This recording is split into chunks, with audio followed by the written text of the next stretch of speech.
Napatay ang 3 miyembro ng New People's Army at 2 pulis ang sugatan sa isang engkwentro na naganap sa police station ng Victoria, Northern Samar. Ito ay matapos sumugod ng halos 50 miyembro ng NPA sakay ng isang truck na may mga dalang armas at mga nakasuot na military fatigues at dilaw na supil. Ang ilan sa mga ito ay napag-alamang mga babae.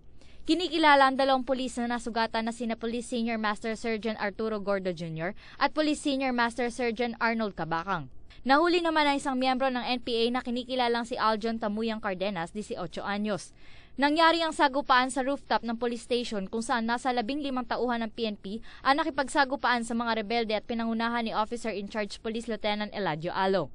Sa pahayag ni Police General Oscar Albayalde, mabuti na lamang daw ay doon sumugod ang mga rebelde. Which is a good instinct, no? They occupied the high ground. Of course, in any firefight, sabi nga nila, you always occupy the high ground. Base sa initial report ng Police Regional Office, tumagal ng halos 3 oras ang palitan ng putok ng baril. Nakuha rin ng PNP Victoria mula sa mga rebelde ang isang M60 light machine gun, 2 M60 rifles at isang M14 rifle.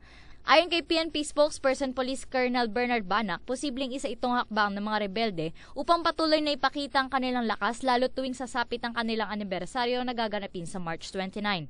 Maaring ito isang dahilan nila yung pag-atake ay pinapakita nila sa mga kasamahan nila na malakas pa ang pwersa nila at huwag silang magsipagsukuan.